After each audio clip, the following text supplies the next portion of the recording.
오늘 보실 말씀은 신약성경 360면에 히브리서 7장 20절부터 28절 말씀까지를 제가 한 절 읽고 여러분들 한 절 읽고 교도하며 읽도록 하겠습니다. 제가 가지고 있는 성경은 신약성경 360면에 히브리서 7장 20절부터 28절 말씀까지를 제가 한 절 읽고 여러분들 한 절 읽고 교도하며 읽도록 하겠습니다. 20절부터 28절 말씀까지 교독합니다. 또 예수께서 제사장이 되신 것은 맹세 없이 된 것이 아니니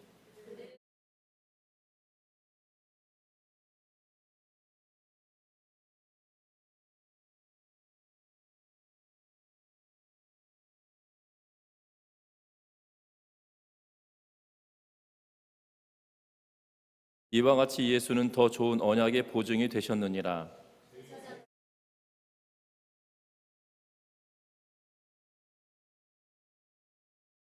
예수는 영원히 계심으로 그 제사장 직분도 갈리지 아니하시느니라.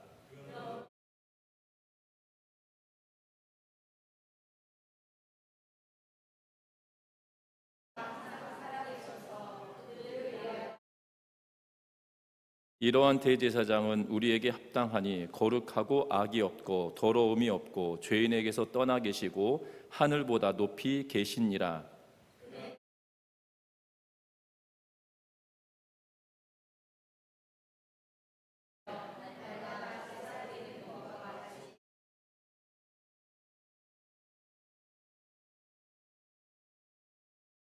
함께 읽겠습니다.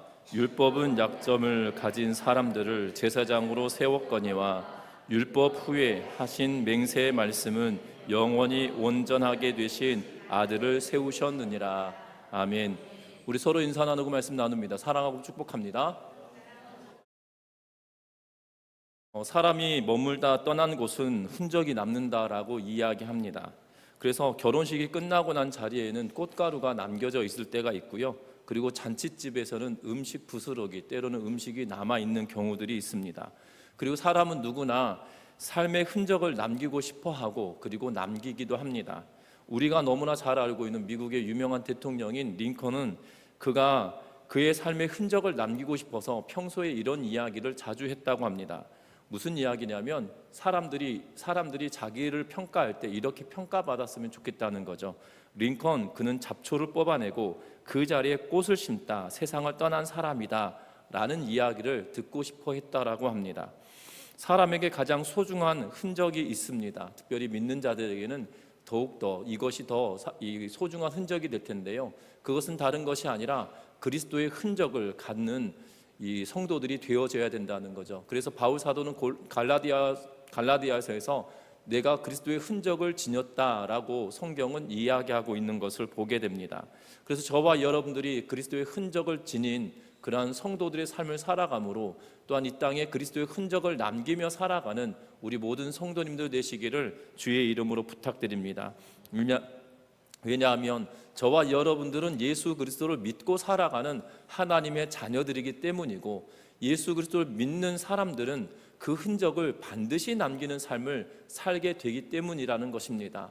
여러분들 잘 생각해 보십시오. 유명하던 유명하지 않던 예수를 믿고 살아갔던 믿음의 선배님들의 그러한 행적들을 따라가면 유명하게는 바울 사도나 또한 사도들 가운데 베드로나 이러한 분들의 삶이나 아니면 우리가 유명하지 않다라고 여겨지는 우리의 가까운 곳에 있는 믿음의 선배들의 행적들을 보면 여러분들 믿음이 좋으신 분이었다라는 평가를 할 때 그들의 삶은 바울이나 베드로나 별반 다른 삶은 아니었다는 거죠.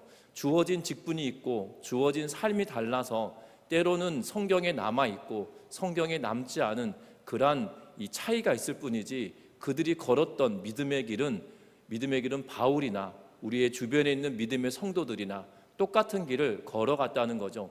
그 길은 때로는 힘든 길이기도 하고 어려운 길이기도 하나 예수 그리스도를 닮아가는 삶을 살아가고 이 땅에 예수 그리스도의 흔적 또한 남기기를 원하는 삶을 살아갔던 것들을 보게 됩니다. 그러면 중요한 것은 그들이 왜 이러한 삶을 살았냐는 거죠. 예수를 믿고 나면 왜 예수를 믿은 사람들은 그러한 삶을 살게 되어지냐는 겁니다. 특별히 예수 그리스도는, 우리가 읽고 있는 이 히브리서에는 예수님은 대제사장 되신 분이다라는 사실을 굉장히 강조하고 있는 것을 보게 됩니다. 그 이유는 다른 것이 아니라 예수님께서 우리를 위하여 십자가의 죽으심과 부활하심과 승천하심이 바로 대제사장의 역할을 감당한 그러한 사건이었다라고 우리에게 말할 뿐만 아니라 하나님께서 그림자처럼 주신 유대인들에게 허락하신 제사의 방법이 바로 죄사함의 방법이고 구원의 방편으로 여겨졌기 때문에 그것과 다르다라면 그림자라고 할지라도 실제로 그 본체가 달라질 수 있기 때문에 예수 그리스도에 관한 이야기를 다시 한번 상세히 하고 있다라는 사실에 우리는 주목해야 된다는 겁니다. 그래서 오늘 성경은 뭐라고 이야기하고 있냐면 하나님께서 친히 맹세로 세우신 제사장이다라는 제목으로 말씀을 나눌 텐데요, 바로 이 예수님께서 왜 우리에게 대제사장이 되셨는지 그 내용들을 살펴보면서 예수 그리스도를 더욱더 든든하게 믿으며 살아가는 우리 모두가 되시기를 주의 이름으로 부탁드립니다. 앞에서도 말씀드린 것처럼, 제목에 이야기했던 것처럼 하나님이 친히 맹세로 세운 바로 제사장이 바로 예수 그리스도라는 사실입니다. 특별히 오늘 20절 말씀을 같이 한번 읽어보겠습니다. 20절 말씀 같이 읽습니다. 또 예수께서 제사장이 되신 것은 맹세 없이 된 것이 아니니. 아멘. 오늘 20절에 뭐라고 이야기하냐면 예수님께서 제사장이 되심은 맹세 없이 된 것이 아니다, 다시 말하면 맹세로 되어진 것이다 라고 이야기하고 있는 것을 보게 됩니다. 특별히 이전의 말씀을 통해서 보면 이 17절 말씀에 이렇게 기록합니다. 증언하기를 내가 영원히 멜기세덱의 반차를 따르는 제사장이라 하였도다 라고 하면서 히브리서 7장 17절 말씀에 시편 110편 4절 말씀을 인용하면서 이야기합니다. 시편 110편 4절 말씀은 명확하게 이렇게 기록되어져 있는 말씀인데요, 여호와는 맹세하고 변하지 아니하시리라. 이르시기를 너는 멜기세덱의 서열을 따라 영원한 제사장이라 하셨도다 라고 이야기하면서 여호와는 맹세하고 또한 변하지 아니한다. 그리고 하나님께서 하신 말씀은 변하지 않고 맹세하셨고 변하지 않는 건데, 그것이 뭐냐면 예수 그리스도를 멜기세덱의 서열을 따라서 영원한 제사장으로 세우셨다라는 것을 하나님께서 말씀하셨다라는 겁니다. 결국 하나님께서 맹세로 그것을 예수 그리스도를 제사장으로 세우셨음을 이 히브리서 저자는 이야기하고 있다는 거죠. 그러면서 21절에 뭐라고 또 이야기하냐면 그들은 맹세 없이 제사장이 되었으되 오직 예수는 자기에게 말씀하신 이로 말미암아 맹세로 되신 것이다 라고 21절 상반절에 이야기합니다. 그들은 맹세 없이 제사장이 되었다라는 말은 무엇이냐면 레위 지파의 사람들 가운데 제사장, 다시 말하면 아론의 후손들이 제사장을 하게 되고요, 아론의 후손 가운데 사독의 후예들이 대제사장의 역할을 감당하게 되어지는 것을 보게 됩니다. 여러분들, 레위 지파 출신의 제사장들, 다시 말하면 아론의 후손들이 제사장의 역할을 감당하고 그 가운데 사독의 후손들이 대제사장의 역할을 감당하게 되는데요, 30세에 성전에서 봉사할 수 있는, 다시 말하면 30세가 되면 성전에서 본인이 스스로 할 수 있고, 그 이전에는 20세부터 시작하여서 30세까지는 성전에서 이 제사 지내는 제사장들을 돕는 역할을 하다가 30세가 되어지면 제사장으로 역할을 감당하게 되어진다라고 여기면 될 것 같아요. 그리고 나서 약 50년이라고 하는 시간 동안, 많게는 길게는 50년이라고 하는 시간 동안 성전에서 봉사하게 되어지는데요, 그런데 그들의 사명이 다하고 또한 몸이 노쇠하여지면 그들이 할 수 있는 것을 놓게 되어지겠죠. 그러면 다음 세대들에게 주어집니다. 그런데 다음 세대들에게 주어질 때 아론이 하나님께서 그를 세우실 때 율법을 통하여서 그들에게 레위 지파가 성전에서 봉사하고 아론의 후손들이 제사장의 역할을 감당하게 되어지는 그러한 것은 율법으로 정하여진 것이었어요. 그러하기 때문에 율법으로 정한 것이기 때문에 하나님께서 새로운 제사장이 세워질 때마다 내가 맹세한다 이런 이야기를 하실 이유가 없었던 거죠. 그래서 뭐라고 말하고 있냐면 그들은 맹세 없이 제사장이 되었다. 다시 말하면 율법을 쫓아 되어졌기 때문에, 마치 자동적으로 되어졌기 때문에 하나님의 맹세가 필요치 않았다는 거죠.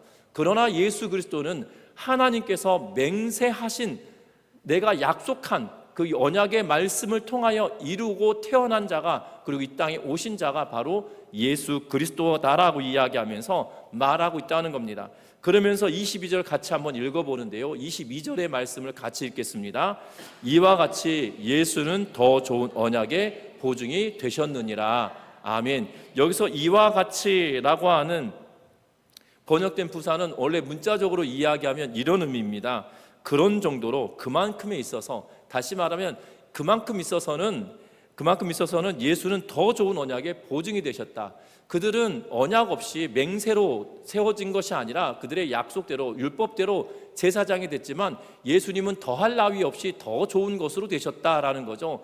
바로 다른 것이 아닌 하나님께서 친히 맹세하심으로, 이 사람은 나의 선지자다, 이 사람은 나의 제사장이다, 내가 세운 자다라고 이야기하면서 그를 더 높이셨다라는 의미로 말하고 있는 것을 보게 됩니다. 다름이 아니라 저와 여러분들이 예수 그리스도를 믿는 이유는 바로 하나님께서 세우시고 우리의 구속자로, 우리의 대속자로, 우리의 제사장으로 예수님을 세워주셨기 때문에 그 예수를 믿는 믿음으로 이 땅의 삶을 살아가야 된다라는 사실이에요. 또 하나는 예수 그리스도는 죽음을 이기신 영원한 제사장이 되셨다라고 이야기하고 있는 것을 보게 됩니다. 특별히 23절과 24절 말씀을 같이 한번 읽어봅니다. 제사장 된 그들의 수요가 많은 것은 죽음으로 말미암아 항상 있지 못함이로되 예수는 영원히 계심으로 그 제사장 직분도 갈리지 아니하시느니라. 아멘. 레위 사람들은 수명이 되어지고 또한 그들의 연수가 이 수명이 다 되어지면 그들이 다 하나님께 부름을 받아 이 땅을 떠나게 되어지죠. 그래서 그들의 수요는 많다, 그들의 숫자는 많아질 수밖에 없다라고 이야기하고 있는 것을 보게 됩니다. 역사적으로 보면 이스라엘 백성들, 유다에서 제사장의 계열은 아론으로부터 시작하여서 꽤 많은 긴 시간 동안 되어지다가 마지막 대제사장이 비느하스다라고 이야기를 합니다. 그리고 이 기원전 3세기부터는 레위 계열의 제사장이 되어지지 않아요. 그래서 이 레위 계열의 제사장이 되어지지 않은 것이 역사적으로 봅니다. 그래서 아론부터 시작하여서 비느하스까지 대제사장은 약 30대 이상, 그러니까 30세대라고 표현하는 게 맞겠죠. 30세대 이상에 걸쳐서 이 제사장의 역할을 감당했다라고 표현을 하기도 합니다. 분명한 것은 그 30세대에 걸쳐서 대제사장만 30세대거든요. 그러면 대제사장이 30대에 걸쳐서 이루어졌기 때문에 성경은 한 세대를 약 40년을 보고 있거든요. 그러면 1200년이라고 하는 시간 동안에 이 30명의 대제사장들이 갈리게 되어졌다는 거죠. 그래서 수요가 많다라고 이야기할 수밖에 없을 겁니다. 분명한 건 그런데 예수 그리스도께서는 그렇지 않다는 거예요. 예수님께서는 하나님의 맹세로 멜기세덱의 반차를 쫓아 대제사장이 되셨기 때문에 그가 영원히 함께 하시는 분이다라고 이야기합니다. 예수 그리스도는 어떠한 분이십니까? 이 땅에 오셔서 우리의 죄를 짊어지시고 십자가에 달려 죽으셨습니다. 그런데 예수님께서 십자가에 달려 죽으시는 것으로만 그치셨나요? 그렇지 않았다는 거죠. 사망의 권세를 이기고 부활하셨다라는 사실들은 우리가 성경의 기록을 통해서만 알 뿐만 아니라 역사적인 사건을 통해서도 이미 우리는 알고 있는 사실이라는 사실입니다. 분명한 것은 예수 그리스도께서 십자가에 죽으시고 부활하심으로 그는 영원한 대제사장이 되셨다라고 이야기하며, 그래서 24절에 예수는 영원히 계심으로 라고 성경은 이야기하며, 예수 그리스도는 영원한 죽음을 이기신 영원한 제사장이 되신 분이시다라고 우리에게 말씀하고 있는 것을 보게 됩니다. 여러분들 그렇지 않겠습니까? 우리에게 약속이 있고 영원하지 않은 것에 무언가 맹세를 세운다라면 우리는 두려워지고 염려가 될 것입니다. 특별히 여행지에 가게 되면 꼭 이런 분들이 있으세요. 저희 고등학교 다닐 때 흔들바위 올라갔다가 정말 실망감을 정말 이루 말할 수 없었는데, 저희 어렸을 때 책받침에 그 흔들바위가 어마어마하게 컸고요. 큰 바위 위에 개미만한 것이 이렇게 밀고 있는 그 사람의 모습으로 이 흔들바위를 표현해 놓았어요. 그러니까 동그란 구의 모습을 가지고 작은 사람이 이렇게 밀고 있는 것처럼 흔들바위를 그렇게 상상하고 흔들바위 딱 올라갔는데 웬걸 키는 저보다 조금 더 크더라고요. 예, 그 실망감과 상실감이 컸었는데요.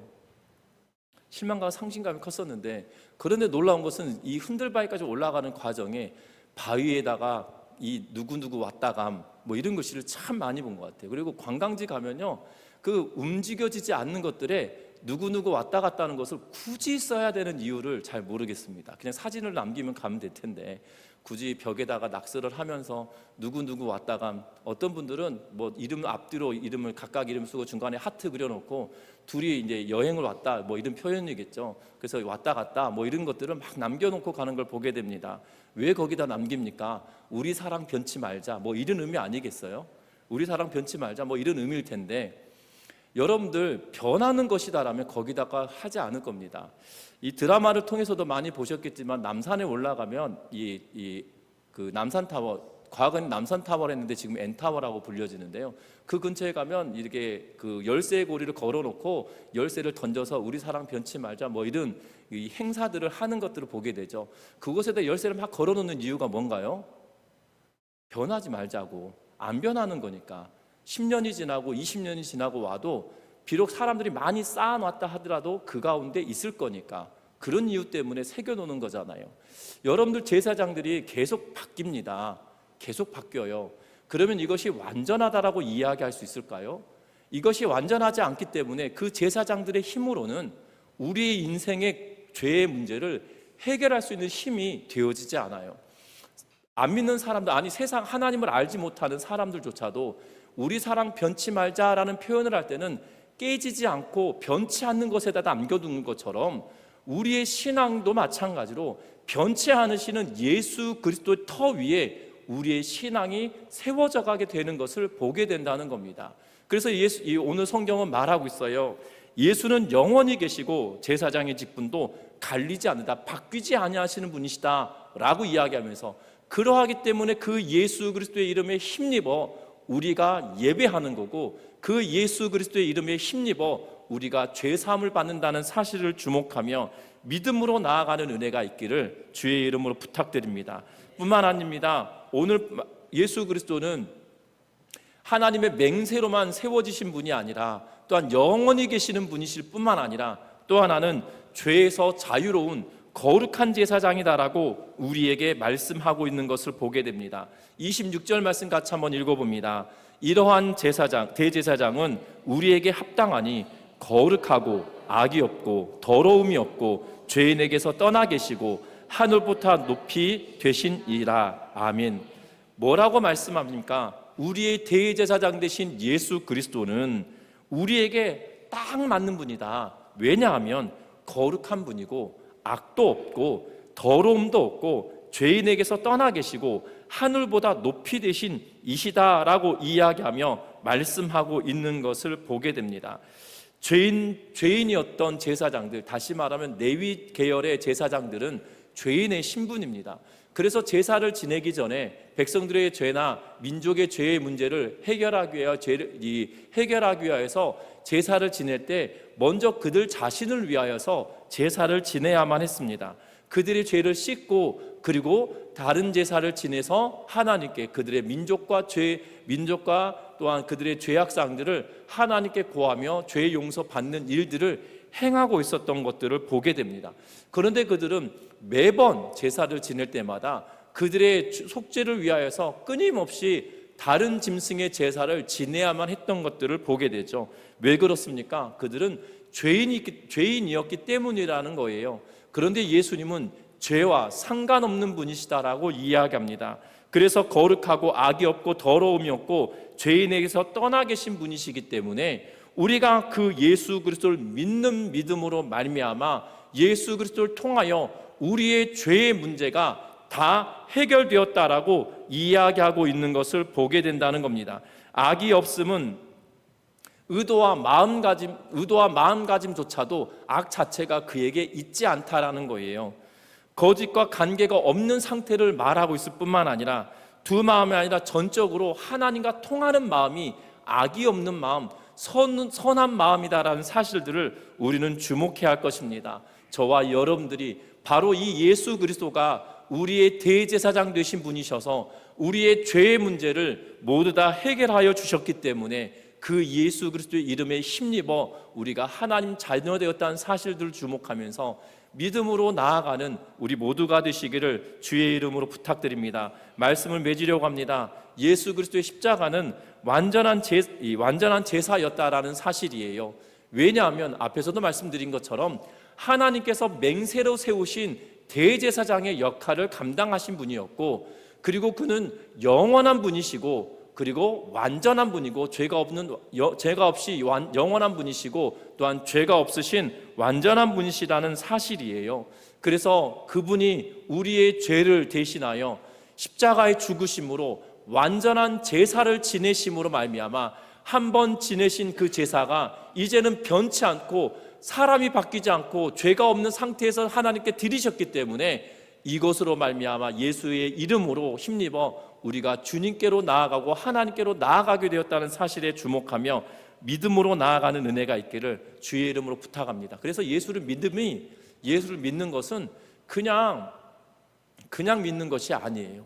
바로 이 예수 그리스도가 나의 대제사장 되셔서 나의 죄를 위하여 모든 것을 피와 물과 땀을 다 쏟으셨기에 그 예수 그리스도의 이름에 힘입어 우리가 하나님 자녀 되었다는 사실을 주목하며 믿음으로 끝까지 나아가는 우리 모두가 되시기를 주의 이름으로 부탁드립니다. 제가 전에 사역했던 교회에서 이 경주에서 개인 택시 운전을 하시면서 관광 가이드 하셨던 집사님이 한 분 계셨어요. 근데 그분이 예수 믿기 전에 이 관광 가이드를 하시면서 정말 이 불국사, 석굴암 또 여러 이 경주에 있는 여러 관광지를 돌아다니면서 정말 음양오행에 맞추어서 어쩌면 이렇게 건축물을 잘 지었는지 놀랍다라고 이야기하면서 말을 하시는 거예요. 그러니까 음양오행에 맞춰서 동서남북 음과 양의 기운에 따라서 뭐 단청을 어떻게 하고 또한 건물의 방향을 어떻게 하고 그곳에 맞게끔 조형물은 어떻게 하고 이런 설명을 하시다 보니까 정말 놀랍다라는 거예요. 우리 조상들의 지혜가 너무너무 놀라웠다는 거예요.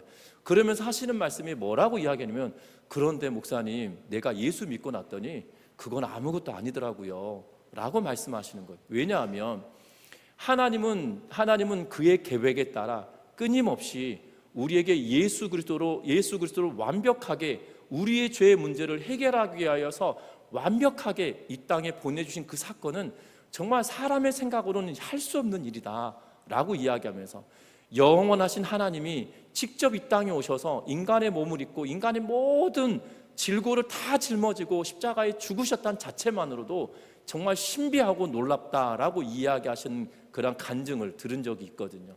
그렇습니다. 우리는 세상의 이치를 보면서 세상에 어쩌면 사람이 어떻게 이렇게 지혜롭게 했을까, 건축물 하나를 보면서도 정말 세상의 사람들이 얼마나 지혜롭기에 이런 일들을 할까라고 생각할 수 있겠으나, 더 중요한 것은 하나님이 저와 여러분들 한 명 한 명을 구원하기 위하여서 치밀한 계획을 세우시고 완벽하게 우리를 구원시키시기 위하여 하나님은 예수 그리스도를 맹세하셔서 예수 그리스도를 이 땅에 보내셨고, 또 하나뿐만 아니라 예수 그리스도가 영원하신 분으로 세우셨을 뿐만 아니라 죄 없으시고 거룩한 제사장으로 세우셔서 우리가 예수 그리스도의 이름에 힘입어 나아가도록 만들어 주셨다는 거죠. 그래서 25절은 이렇게 이야기합니다. 이는 그가 항상 살아계셔서 그들을 위하여 간구하심이라. 그래서 예수 그리스도께서 영원히 계시고 영원히 함께 하셔서 저와 여러분들 한 명 한 명을 위하여, 그들을 위하여 지금도 간구하고 계시다라고 말씀하고 있다는 거죠. 그러하기 때문에 그 예수 그리스도를 믿고 예수 그리스도를 의지하며 나아가면 우리를 위하여 기도하시는 그분이 우리를 구원하시고 우리를 사랑하시고 우리를 이끌어 주실 것을 기대하면서 정말 믿음으로 끝까지 나아가는 우리 전미중앙교회 온 성도님들 되시기를 주의 이름으로 부탁드립니다. 찬양하시겠습니다.